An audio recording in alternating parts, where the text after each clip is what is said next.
ఓం నమో భగవతే శ్రీరమణాయ. 8వ ప్రకరణము మహిమలు. ఆ మహిమలన్నీ కూడా ఒకే రీతిగా ఉండవు. కొన్ని వారి సన్నిధిలో జరిగేవి, మరికొన్ని అనుగ్రహంతో కూడినవి. కలలో కనపడి కొన్ని, భక్తుల బాధలను స్వీకరించినవి కొన్ని, మరికొన్ని విచిత్రమైనవి. ఇలా శ్రీవారి మహిమలు భక్తులను విశేషంగా ఆకర్షిస్తాయి. భగవాన్ నిర్యాణానంతరం కూడా ఎన్నో మహిమలు ప్రదర్శించారు. ఇన్ని దివ్య మహిమలు ప్రదర్శిస్తూ కూడా ఏ మహిమలు ప్రదర్శించినట్లుగా ఏమీ ఎరగనట్లుగా ఉన్న గుప్త సిద్ధుడు శ్రీ రమణ భగవాన్. అదే వారిలోని ప్రత్యేకత, విశిష్టత. భగవాన్ సన్నిధిలో గాని వేరు చోట గాని ఏ మహిమలు జరిగినా వాటికేమీ ప్రాధాన్యమిచ్చేవారు కాదు. సాధకులని కూడా వాటికి ప్రాధాన్యమివ్వద్దనే అనేవారు. 1. సన్నిధిలో జరిగిన మహిమలు. స్వామి సిద్ధ సంకల్పులు. కరక్కాయలు వచ్చిన సంఘటన గురించి స్వామి మాటలలో. విరూపాక్ష గుహలో ఉండగా మల ప్రవృత్తి కోసం ప్రతిరోజు ఒక్కొక్క కరక్కాయ తింటూ వచ్చాను. ఒక రోజున కరక్కాయలు పూర్తిగా అయిపోయాయి. పళనిస్వామి బజారుకు వెళ్తుంటే కరక్కాయల సంగతి శేషయ్యరుతో చెబుతావా అన్నాను. త్రోవే కదా, వెళ్లేటప్పుడు చెప్పి వెళతాను అన్నాడు. ఆ మరుక్షణమే ఒక భక్తుడు ఊరి నుండి వచ్చారు. వారప్పుడప్పుడు వస్తూ ఉండేవారే. ఒక్క క్షణం ఉండి బయటకు వెళ్లారు. కొంతసేపటికి పళని బజారు వెళదామని బయలుదేరాడు. ఇంతలో ఆ వెళ్లిన వారు తిరిగి వచ్చి, స్వామి మీకు కరక్కాయలు కావాలా అన్నారు. ఉంటే 1, 2 ఇవ్వమన్నాము. పెద్ద మూట తెచ్చి ముందర పెట్టాడు. ఇవన్నీ ఎక్కడవయ్యా అంటే, స్వామి తమ దర్శనం చేసుకుని పక్కనున్న పల్లెలో పని ఉండి బండిలో వెళ్లాను. నా బండి కన్నా ముందే ఈ కరక్కాయలతో ఒక బండి పోతూ ఉంది. ఒక గోనెకు చిల్లుపడి ఇవన్నీ దారికడ్డంగా పడ్డాయి. ఎందుకైనా మంచిదని ఏరు తెచ్చాను. ఉండనీయండి స్వామి అన్నారు. అవన్నీ ఎందుకని 2-3 వీసలు ఎత్తిపెట్టి మిగతావి వారికిచ్చేశాం. ఇలాంటివి ఎన్నో జరిగేవి. ఎన్నని చెప్పగలం? అన్నీ మళ్ళీ అమ్మ వచ్చి వంట పెట్టిన వెనుక ఇనుప గరిట ఉంటే బాగుండినే అనేదామె. చూద్దాంలే అనేవాణ్ణి. మర్నాడో 3వ నాడో 5-6 రకాల గరిటలు తెచ్చేవారొకరు. పాత్ర సామాను అంతే. ఇది ఉంటే బాగుండును, అది ఉంటే బాగుండును అని అనడం. అట్లాగా అని నేననడం. ఆ రోజో మర్నాడో 1కి 10 రావడం చాలు చాలు బాబు అనిపించేది.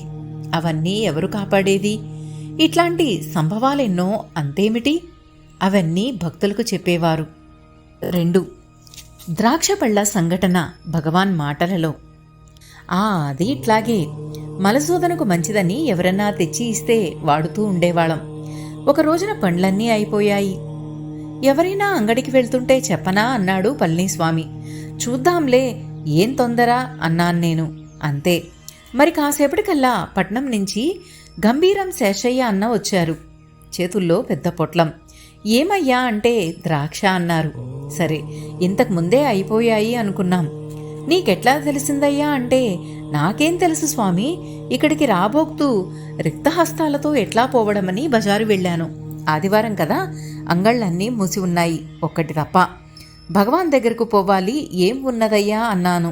ద్రాక్ష మాత్రం ఉంది, ఇవి ఇంతకు ముందే వచ్చాయి అని పొట్లాం కట్టి ఇచ్చాడు. తెచ్చాను. ఇంతకు ముందే స్వామి నాకీ సంకల్పం కలిగింది అన్నారు వారు. వేళ సరిచూసుకుంటే 1 అయ్యింది. అయ్యా, స్వామికిది మరీ అనుభవం. ఇక్కడ ఏదో ఒకటి ఉంటే బాగని మేమనుకోవడం, అదే సమయంలో భగవానులకిది తీసుకువెళదామని వారికి తోచడం జరిగేది. ఎట్లా తెలిసిందయ్యా నీకంటే, ఏమో స్వామి, నాకేం తెలుస్తుంది, స్వామికి వస్తువు తీసుకుపోవాలని తోస్తుంది, తెస్తాను. అంతే. మీరు అదే అనుకున్నామంటారు. ఈ చిత్రం స్వామికే తెలియాలి అనేవారు అయ్యా స్వామి. నిజంగా వారి మనస్సు అంత స్వచ్ఛంగా ఉంచుకునేవారు. ఇక్కడ మనమనేది తలస్తే అక్కడ వారి మనస్సులో అదే ప్రతిఫలించేది. 3. ఒకరోజు ఆశ్రమ సర్వాధికారి నిరంజనానంద స్వామి ఉగ్రాణం ఖాళీ అయిందని భక్తులందర్నీ వెళ్ళిపొమ్మన్నారు. భగవాన్ ఆ సంగతి విని, పశుపక్షాదులకు ఏ ఉగ్రాణం ఉంది, మీరు ఎక్కడికి వెళ్ళనవసరం లేదు, ఉండండి అన్నారు. ఆశ్చర్యంగా ఆ రోజు తెల్లవారుజామునే ఎవరో బళ్లపై బియ్యము, ఉప్పు, పప్పులు అన్నీ ఆశ్రమానికి తెచ్చారు. స్వామి సంకల్పసిద్ధులు కదా. 4. భగవాన్ ఒకరోజు రాత్రి భోజనం చేస్తూ కిచ్చిలికాయ ఊరగాయ ఉందా అని అడిగారు. అది లేనందున నిరంజనానంద స్వామి చాలా నొచ్చుకున్నారు. మర్నాడు సర్వాధికారి మధురలో ఉండే ఒక భక్తునకు కిచ్చిలి పండ్లు పంపవలసిందిగా జాబు రాశారు. ప్రతిరోజు ఆశ్రమం నుండి వెళ్లే తపాలా భగవాను చూడడం వాడుక. ఆ జాబు చూసి భగవాన్ కోప్పడుతూ, చూడండి, వీళ్లకు మోక్షం కిచ్చిలి పండ్లలో ఉన్నట్లుంది.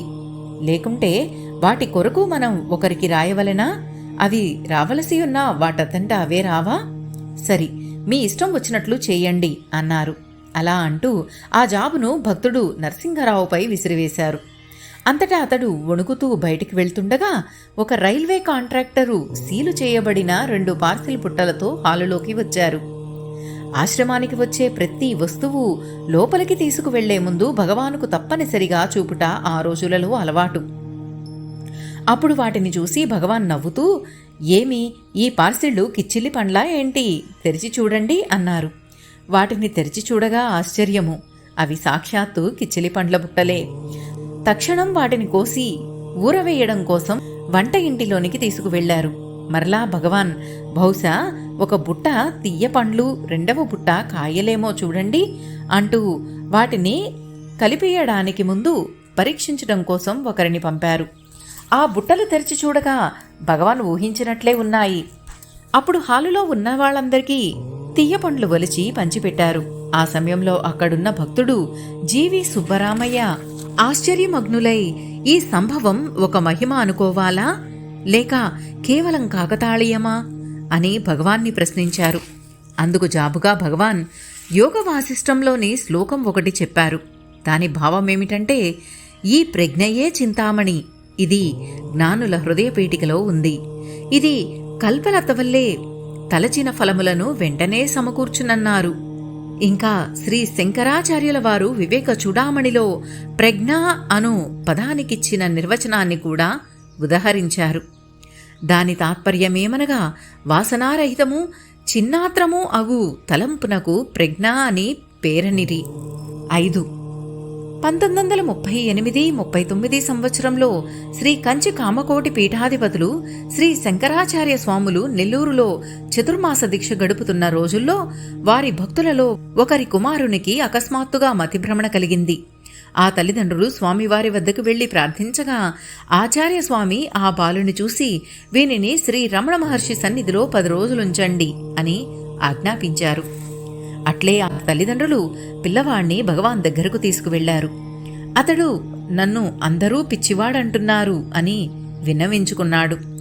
భగవాన్ అతని వంక కరుణతో ఏకాగ్రంగా చూస్తూ చలోక్తితో, ఓహో అట్లాగా, నన్ను కూడా ఒకప్పుడు అందరూ పిచ్చివాడనే అన్నారు, నాకు నువ్వు తోడున్నావన్నమాట, చాలా సంతోషం అన్నారు. ఆ బాలుడు 10 రోజులు భగవాన్తో గడిపాడు. చిత్రంగా అతని పిచ్చి కుదిరింది. ఏమి శ్రీ రమణ భగవానుల సన్నిధి మహిమ. 6. ఒకరోజు భగవాను చాలా బలమైన ఇనుప బాణలిలో తిరగమోతలేస్తున్నారు. గాడిపోయి భగ్గున మండుతోంది. తిరగమోత మాడిపోయేట్టుంది. భగవాన్ పక్కనున్న సుందరంను బాణలిని చప్పున దించెయ్యమన్నారు. అతడు ఒట్టి చేతులతోనే ఆ కాగే బాణలిని కిందకు దించాడు.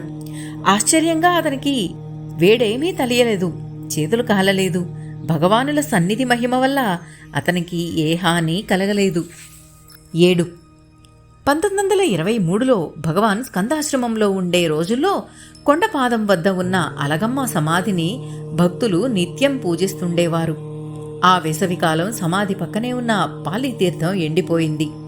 అందువల్ల నీటికి చాలా ఇబ్బంది కలిగింది. పూజలకు, అభిషేకాలకు నీరు లేకపోవడం వల్ల ఆటంకం ఏర్పడింది. భగవాన్తో భక్తులు ఈ సంగతి చెప్పారు. భగవాన్ ఒక రోజున సమాధి ప్రక్కనే తమ చేతులతో కొద్దిగా మట్టి తీశారు. అంతలో ఆశ్చర్యంగా ఆ బండరాళ్ల నుండి జలధార పుట్టింది. భక్తుల కళ్ల నుండి ఆనంద బాష్పాలు రాలాయి.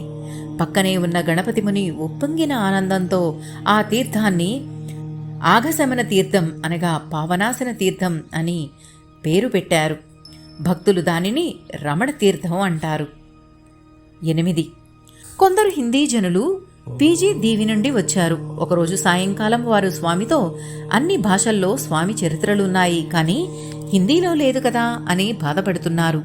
స్వామి, అదిగో హిందీ చరిత్రలో గ్రంథకర్త వస్తున్నాడు అన్నారు.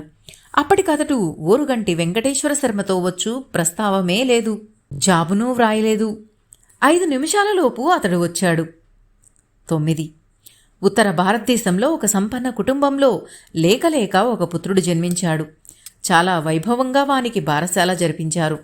ఒక ప్రసిద్ధుడైన జ్యోతిష్కుని చేత జాతకం వ్రాయించారు. అతని జాతకం ప్రకారం 20 సంవత్సరాల వయసులో అతనికి పక్షవాతం వల్ల కాళ్ళు చేతులు పడిపోతాయని, మందుల వల్ల ప్రయోజనం ఉండదని, ఒక జ్ఞాని సందర్శన మాత్రం వల్ల అతని జబ్బు నయమవుతుందని ఆ జ్యోతిష్కుడు చెప్పాడు. జాతకంలో వ్రాసినట్లుగానే ఆ కుర్రవాడికి 20 సంవత్సరాల వయసులో పక్షవాతం వల్ల కాళ్ళు చేతులు పడిపోయాయి.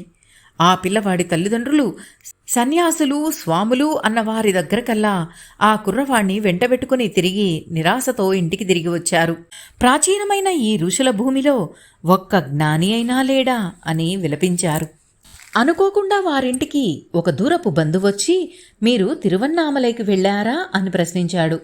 భారతదేశంలో అన్ని ఆశ్రమాలు దర్శించాం, అది మాత్రం వెళ్లలేదు అన్నారు. మీరు తక్షణమే తిరువన్నామలై వెళ్ళండి, శ్రీరమణుల దర్శనం చేసుకోండి, వారు జ్ఞాన తేజోమూర్తులని అనేక మంది చెప్పుకుంటున్నారు అన్నాడు. దానికి ఆ దంపతులు, మేం తిరిగి తిరిగి అలసిపోయాం, చెప్పుకోవడానికేం, ప్రతి వారు జ్ఞానులే అని అనగా, ఇంత దేశం తిరిగారు కదా, పోనీ ఈ ఒక్కసారి శ్రీ రమణ మహర్షుల దర్శనానికి వెళ్ళండి, ఎట్లా ఉంటుందో మీ అదృష్టం అని హెచ్చరించాడా బంధువు. ఆయన ప్రోత్సాహంతో ఆ దంపతులు శ్రీ రమణాశ్రమానికి వెళ్లారు. కుర్రవాణ్ణి స్ట్రెచర్ మీద శ్రీరమణ దర్శనానికి తీసుకెళ్తుండగా భగవాన్ వారి కోసమే నిరీక్షిస్తున్నారా అన్నట్లు ఏకాగ్రమైన చూపుతో ఆ బాలుని వంకే చూస్తున్నారు. స్ట్రెచర్ను దించారు. ఆ బాలుడు ఆర్తితో శ్రీరమణుల వంక చూస్తున్నాడు. శ్రీరమణులు ఆ బాలుని వంకే చూస్తున్నారు. సుమారు 5 నిమిషాలు గడిచాయి. ఆ జబ్బుతో ఉన్న బాలుడు మెల్లగా తనంతట తానే లేచి నిలబడి శ్రీరమణులకి కన్నీటితో నమస్కరిస్తూ అడుగులో అడుగు వేసుకుంటూ శ్రీవారిని సమీపించి వారి చేతికి ఒక కాగితం ఇచ్చి వారి పాదాలను కన్నీళ్లతో కడిగాడు. ఆ బాలుని తల్లిదండ్రులు జరుగుతున్న ఇంద్రజాలానికి ఆనందంలో మునిగిపోతున్నారు. అక్కడున్న భక్తులకు ఏమీ పాలుపోక, స్వామీ, ఏమిటి మాయా అని భగవాన్ని అడిగారు.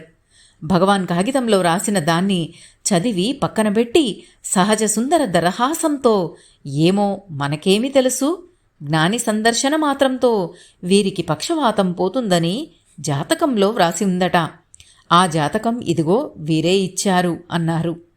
అలా భగవాన్ సన్నిధి దర్శన మాత్రం చేత ఆ బాలుని పక్షవాతం నయమై ఆరోగ్యవంతుడయ్యాడు. 10. ఆశ్రమంలో ఓ రోజు రాత్రి 20 మంది కోసం అన్నం వండారు. హఠాత్తుగా మరొక 20 మంది వచ్చారు. ఏమి చెయ్యాలో తోచగా శాంతమ్మగారు స్వామితో విన్నవించారు. ఆ 20 మందికి కూడా వడ్డించారు. వడ్డనలందరికీ తృప్తికరంగా చేశారు. 20 మంది అన్నము వారందరికీ సరిపోయింది. ఇలా ఎన్నో మహిమలు స్వామి సన్నిధిలో జరిగేవి. వాటిలో కొన్ని మాత్రమే పైన పేర్కొనబడ్డాయి. ఓం నమో భగవతే శ్రీరమణాయ. నమస్తే అండి. ఈ వీడియో కనుక మీకు నచ్చినట్లయితే ప్లీజ్ లైక్ చేయండి, షేర్ చేయండి, సబ్స్క్రైబ్ చేయని వారు సబ్స్క్రైబ్ చేయండి. థ్యాంక్ యూ అండి. మీ సరిత. ఓం నమో భగవతే శ్రీరమణాయ.